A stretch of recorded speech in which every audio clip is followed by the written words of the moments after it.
Hey y'all, and welcome to Familypreneur, the podcast for family-first entrepreneurs building profitable and progressive businesses.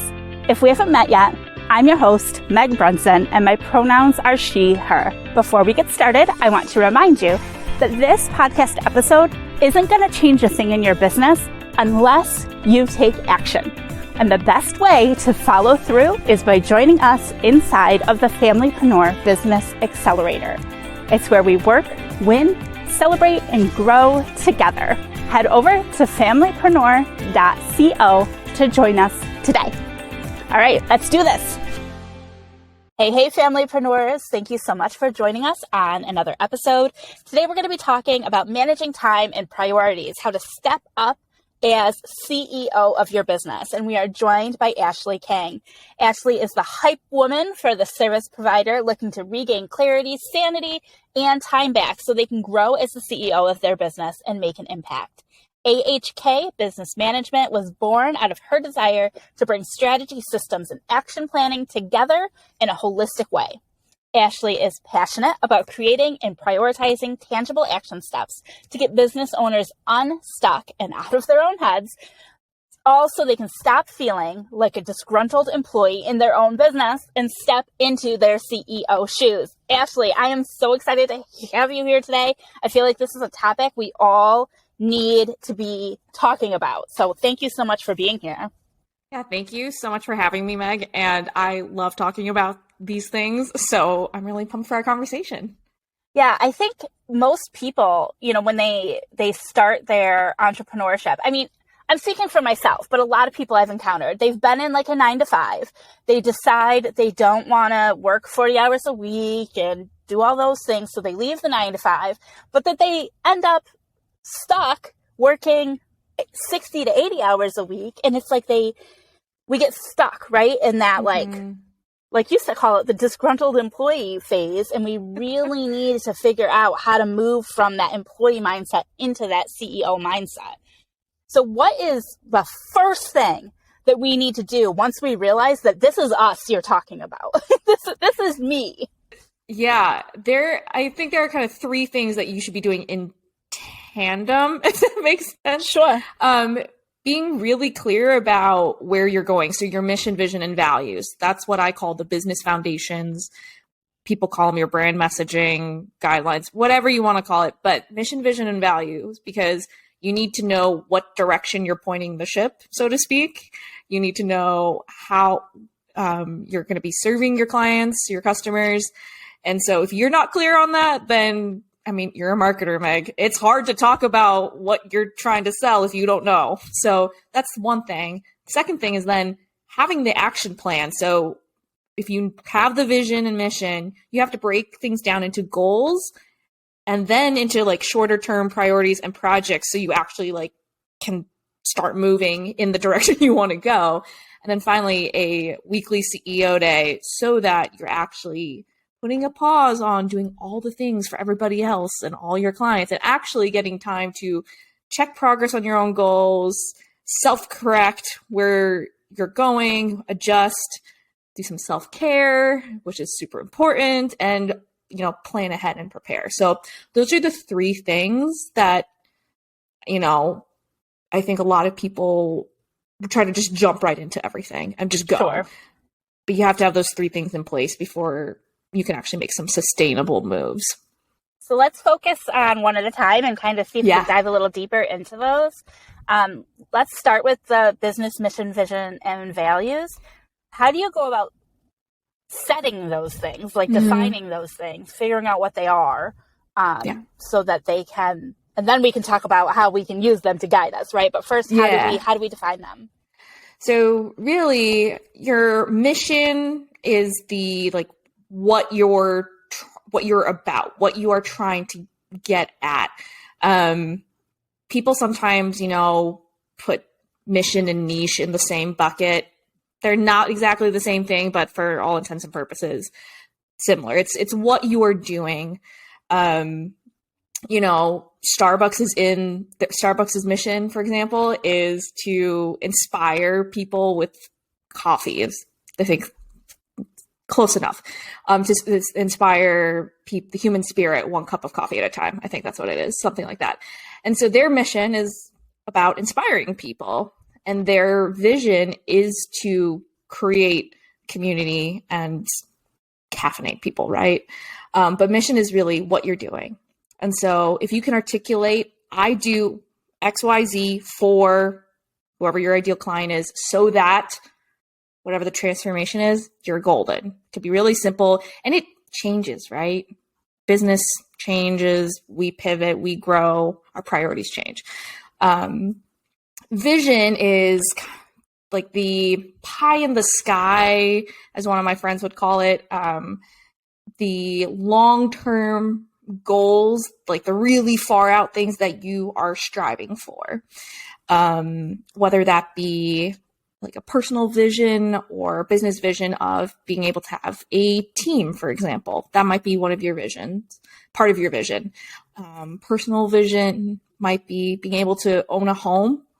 And so then those things in your vision are the things that you reverse engineer and trickle down into those projects that you actually act upon. And then values. That's how you go about doing your business, and things that are important to you as the CEO, the business owner, things that are important to your clients, whether it's like an internal value of, we really value communication, clear communication within our team, with our clients. And so we respond to all inquiries within 48 hours, right? Values could also mean we as a business really value equity and accessibility. That's something I know, Meg, you value. And so then all the decisions and the way you go about your business is filtered through that value. So mission, vision, values, the business foundation stuff, coming to those things, it takes a little bit of self-reflection and a little bit of wordsmithing. And really, there's no right or wrong way to arrive on them, because they are yours and your business, and your business is a reflection of you. So there's no right or wrong way to do it. I love the way that you broke all of those things down, first of all. And I just think I want to add on to it. Like, and you were getting that, like you touched on it too, but I want to add on to it, emphasize, please, just to do it and not dwell on like the perfection of it. Like you mentioned wordsmithing, and I feel like that can come later. Mm-hmm. That can come later. Yeah. But this is a step. It took me a while to do it. Like I didn't know to do this when I first started my business. Mm-hmm. And I'm not just talking about this business. Like I run businesses without doing this, and having gone through this process has been transformational. And like you said, it does change. I try to go through everything once a year, like just to make sure it's still in alignment. I happen to do all of that stuff over like the Christmas, New Year's holiday. Yeah. That's always been like where I find the time to do things. Mm-hmm. But also anytime your direction changes or whatever, just to review these things. It was only recently that I actually added DEI and I call it now justice. Yeah. And part of it was like, it had always been like inside of me, but I just didn't realize that its role was one of my values, and it does just shift the way that you operate in your business. Yeah. So and we'll probably circle back to the whole go back and review your mission, vision, values later. But it ebbs, it flows, it grows, it expands, it changes. They're not just those shiny things that are on your website, on your About tab, that feel really stale or static. You know, they're living, breathing things. They change, and you should be using them in your business, whether you're really explicit with talking about them or not. And they're floating around in the back of your head all the time, but they're an active living thing. Yeah. The first time I did it, I think I Googled like, what are other businesses' values? And I had things like transparency and agility and just words that weren't like, they didn't matter. But that's what I ran with at first. And it's fine because it's building blocks. So like, do what you need to do and then keep returning to it. Right. And you'll be you'll be golden. So then once you have that mapped out, Yeah. can you talk a little bit about how you filter your decisions using those things? Yeah. So I toss around that phrase, decision-making filter, all the time. And really, when you're setting your goals, when you're trying to prioritize things, or when a new opportunity comes along and you're just like, should I do it? The first thing that you should think about before you even get into the whole, like, do I have the money, the time, the capacity to do this? Before you even get into the technical bits, it's really, okay, is this something that helps me move myself closer to, my vision, my business vision? Does this align with my mission? Do my values support this? And usually, you can do that pretty quickly in your head. And if the answer is yes, a resounding yes, then that's when you get into the more technical, all right, do I have the budget for this? Do I have the team to do this? Do I have the time, right? But, why bother doing all of that thinking and analyzing and planning if, no, it doesn't actually support your vision or your long-term goals? Like, for me, if somebody came up to me and was like, hey, do you want to buy a share in this, I don't know, I'm just thinking of something random, like this gaming console. And I'll be like, why would I ever do that? That does not fit with my mission, vision, and values for my business, at least not right now. So that's an easy no, hard pass. Yeah. So I'm thinking about, like, I can see how this would fit when it comes to different, like, offers you may see, like courses or opportunities. I know I follow a ton of people, and, when they offer something new, it's like you want to jump on it right away because you just love them and you want to get what they have to offer. And I've fallen into that trap where I buy courses and then they, like, sit there and I never actually do them. So I feel like by filtering them through this process, you'd be able to say, okay, this is a really cool course on list building, for example. But is list building actually something I'm focusing on right now? Right. Or am I on, focusing on this other thing? And, the flip side too, is true of when you're getting ready to maybe put out a new offer. Some people will have an idea for an offer or a service or a course. And I've had these conversations with clients before where I'm like, okay, like, I know this is a great idea. This sounds really cool, but does this actually, like, help you move closer to your vision, help you move the needle on your current goals for the business? Because probably not. Like, it's the shiny object syndrome that we all fall prey to, if we're being honest with ourselves. And so it's a good gut check. The decision-making filter. It's the first step. You just stop, pause, instead of just, again, rushing into things. No, that's a great example. I can think of so many things. People promote virtual summits, starting a podcast, running VIP days, challenges, like all these different, like, strategies to grow your business. But if you jump on every one without filtering them through, it's going to be a hot mess. Exactly. Awesome. Now, what about that action plan? This is number 2. You told us there were 3 things. Yeah. Number 1 was mission, vision, values, foundations. And then number 2 was action plan.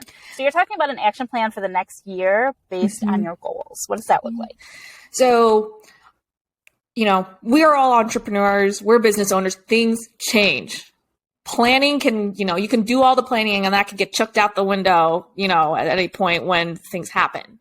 But without a plan in place, all of our creativity, our energy is really unfocused, and it just, we walk around with, like, a headless chicken, right? We don't know what we're doing, what we should be doing. And so having an action plan, which is really simply 5 big goals for your year, no more than 5, because we're human. Usually the sweet spot is somewhere in the 3 to 5 big goals that you then break down into, like, bigger projects, and you spread them out across your year by quarter. And then you can then tackle those things in those quarters, those 90-day chunks, to really guide your monthly and weekly daily planning. So it's all about the reverse engineering.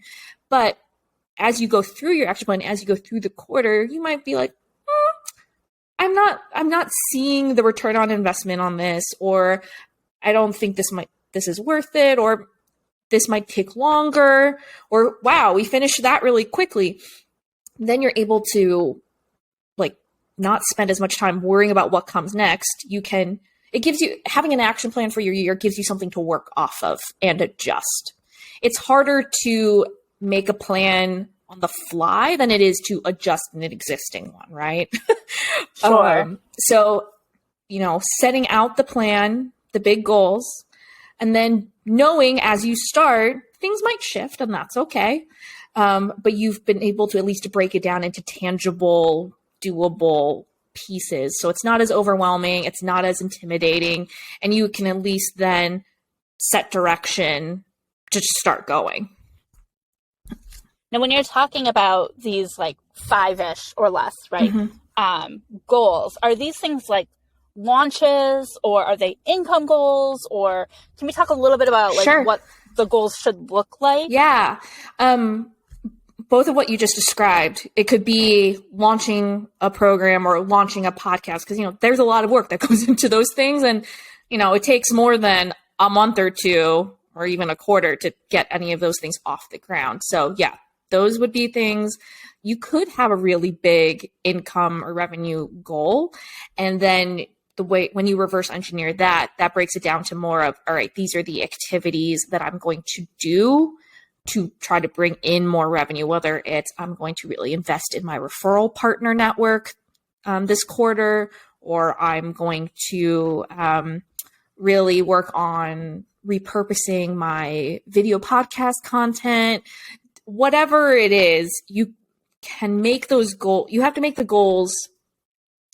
One, you have to tie them back to your mission, vision, values. That's the first thing. Making sure that you can measure progress in some way, whether it's a hard metric or a number, or it's, you have enough projects that you can kind of assess the completion rate.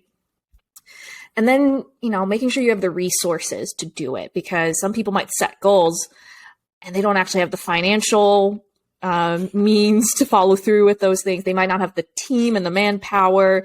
They might not actually have the time or the systems to back them up to do it. So when you're goal setting, you have to stop and really think about all of those things. And that's why you have to plan. You have to sit down and put some time into it in the beginning. And then as you go, you can adjust, but you shouldn't be setting goals that you can't possibly, complete. They should be something that stretches you, but not something that's completely impossible and out of the realm of possibility. It reminds me of the acronym SMART goals. Exactly. I always forget what SMART stands for. I have to Google it every single time. And that's okay. Remember the term SMART goals and then Google it. Exactly. Just Google it. And it'll tell you it's measurable is the M and timely and relatable. But I forget what they all mean. Yeah. Yeah. But it's easy enough to Google and help you with that. So it feels like that's kind of relevant to this conversation. Yep. And, it's SMART goals is definitely something that I teach and work with my clients on. But I always am like, you can call them SMART goals, but I think sometimes those fancy acronyms freak people out. So I'm just like, here's your checklist. Sure. It shouldn't be intimidating. Goal setting should actually be kind of fun. And it shouldn't be overwhelming. And also, when you start setting goals, it's a really great idea to bounce your goals off of somebody else, like your business bestie. Be like, okay, you know me, you know my business, you know what my angsts and celebration points are. Here's what I'm thinking for the next year. What are your thoughts? Do you think I can do this? Is there something I'm missing completely? And honestly, whenever I do this, I am always so grateful to my business pals, because they'll either say, Ashley, this is a great idea, or remember when you said XYZ a couple months ago? You crazy. Go back to the drawing board. So I think that's the other part of the goal setting process, is make sure you invite somebody else's brain into it. Yeah, and it's going to be reciprocal, right? Exactly. So, like, I would share all my stuff with you, and then you would share your stuff with me. We give each other feedback, and it's a win-win. So I feel like you just have to find somebody who's on board with the same process, and it is super helpful. Sometimes I make my husband fill that role, but he's not the best. No, I don't want to. He's wonderful, but, like, he's not always the best person for that kind of task. Right. Because he doesn't have the same entrepreneurial mindset. Right. Do you know what I mean? Oh, yeah. So it's nice to have somebody else who's, like, in the trenches. Exactly. But separate enough to give you that outsider point of view. Right.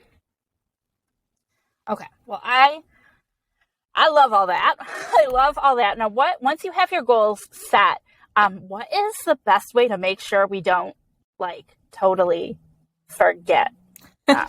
Because that's something I've done. So one of my favorite things to talk about, this is what I'm starting to become known for, are CEO days. And CEO days, simply put, are a weekly chunk of time that you spend to work on your business. Not in it and, like, not working on client work, but on your business. It's time for you as the CEO, as the business owner, to reflect on what's been going on, you know, do some renewal activities, whether it's self-care or professional development, and then reset. So plan and prepare for what comes ahead. And really, regardless of if you have a team or not, you're the CEO, you're growing, making visionary decisions. So before you people start objecting and being like, oh, I don't consider myself the CEO, I'm just a solopreneur. You know, let's take it back and, you know, shake some shoulders here. You're the CEO. This whole episode is about stepping into that role. Exactly. And part of being a CEO is you need to know what the heck is going on in your business. And to remind yourself of your goals, of your vision, of where are you going? What direction are you trying to take your business? And, you know, as entrepreneurs and as business owners, like, life is crazy. We're juggling our personal life as well as our business. And there are a million things happening, whether you have a team helping you or not. There is a lot going on.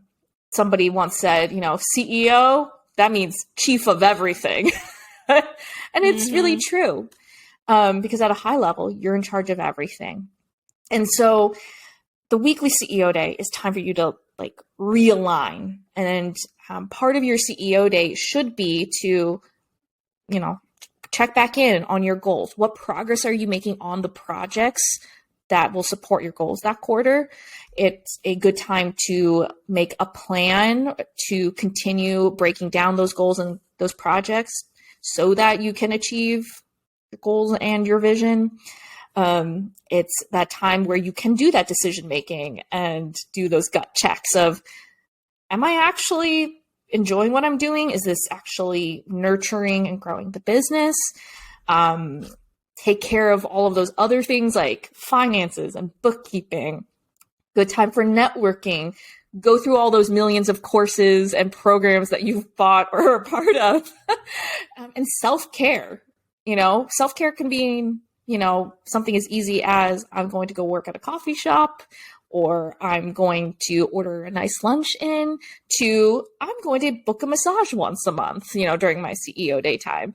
So really the CEO day is a way to manage not just your time, but your energy and your business capacity, if that makes sense. It does make sense. And I feel like this is something I've kind of been doing, but didn't really know it was a thing. Like I didn't know it was a thing, but for the past, I want to say like 2+ years, I don't make any appointments on Wednesdays. It's like midweek.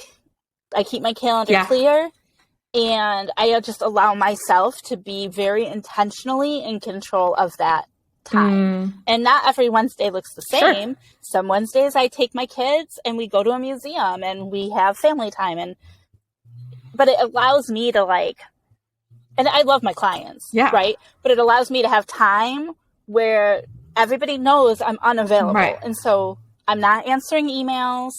You know, I check in the morning and before, right. But I'm not, like, glued to my email or glued to Slack or glued to all of those things. But I feel like I love the idea of calling it a CEO day and being a little bit more intentional maybe about checking all the boxes you mentioned. Yeah. Like business development, self-care, things like that, because I'm sure there's areas I could expand Right. on. And I love that you said it, not every Wednesday looks the same.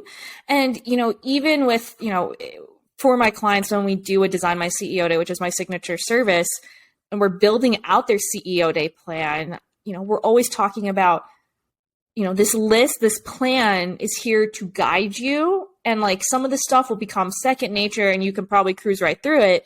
But then there's like that exciting part of, you can do what you want. You are the CEO, like it's your business. Mm-hmm.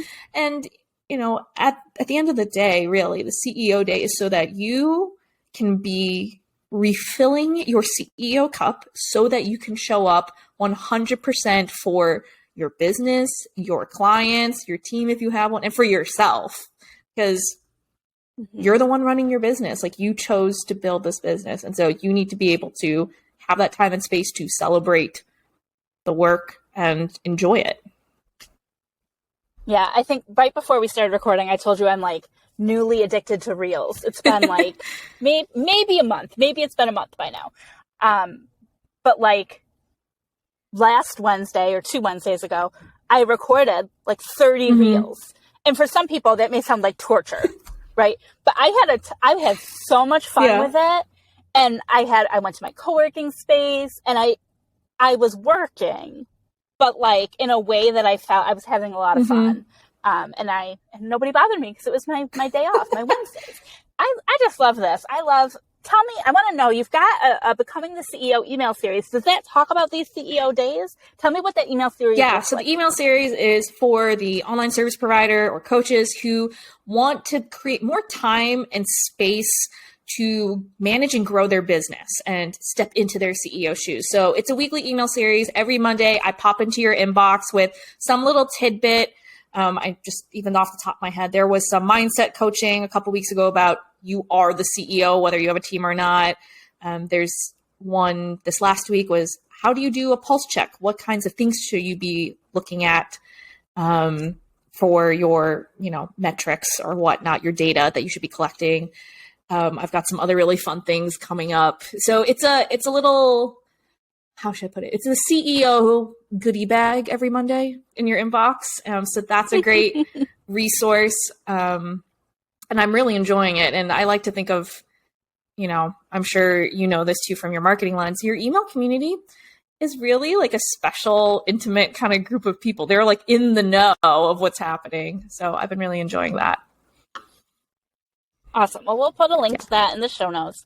And then can you tell me a little bit about, you mentioned your signature service. Yeah. Can you tell me a little bit about that too and how else you work with clients? So it is called Design My CEO Day. It is a VIP day experience. So it's a 5-hour experience where I work with clients to build out their custom CEO Day plan. So it's not to get people all intimidated. It's really just, how do we build out that list of things in categories of what you need to do each week to really, one, feel like the CEO and then act like the CEO of your business, and as well as implementing some simple systems, whether it's Airtable-based or ClickUp list, to help you actually do those things on your CEO Day plan and manage some other aspects of your business, and then optimize it all by creating a CEO-worthy weekly schedule, because your CEO Day is only going to be as good as the rest of your week, and the rest of your week can leverage your CEO Day better if it actually has some time blocking and day theming. So all of those things combined, it's how do you manage your time and capacity as the CEO? I love this. I feel like I still could probably use it now, but it's especially something that I know would have benefited me 5 years ago when I left the corporate world and launched this business and had no freaking idea what I was doing. Yeah. Right? Like this would be huge. And I love that you help break all of those things down and get people comfortable stepping into that role. Because that's really the first step to success, right? Is being able to build those foundations. And, there's also so much coaching that goes into it, because I think a lot of times, I get this way too. And I am a CEO Day, like, fiend. But there is some like guilt associated, I think, when we think about not doing client work and like stepping out of that for just even a little bit. It freaks people out. So you have to give yourself permission, especially in the early days of your business when you're like, I have to bring in the money. I have to say yes to everything, which is not true. And it's the CEO day is like that forceful reminder to actually take that break away from the constant hustle of client work. So, yeah, I feel like the danger, right? The real danger is that if you spend so much time on your clients and you're not spending enough time on yourself, clients aren't forever. Right. Right. And then, so if and when contracts end or people cancel or move on or whatever the case may be, if you haven't been doing the work on your business, you're going to have a really hard time replacing that income, which is, again, something I'm speaking from past experience. So awesome. I want to thank you so much for sharing all of this with us. Where can people find you on the internet? My website, ahkbusinessmanagement.com, or my Instagram at ahkbusinessmanagement. And on both of those things, you can easily sign up for the Becoming the CEO weekly email series. I love it when people slide into my DMs on Instagram too. So that's how people can find me. Well, I'm going to definitely go search for you on Insta because I'm not sure if we'll find each other, but I will be. All right. Well, thank you so much for being here today. I really appreciate you and all this value you brought to us talking about mission, vision, values, action plans, and CEO days. So thank you for having me. All right. That is it for this episode of Familypreneur. Join us inside of the Familypreneur Business Accelerator to follow through on the action steps from this episode alongside an incredibly supportive community. Plus, access our robust training vault and a variety of exclusive monthly virtual events, including co-working, happy hours, and bonus training sessions. Head over to familypreneur.co and join us today. Until next time, I'll see you over in the Familypreneur Business Accelerator. Bye for now.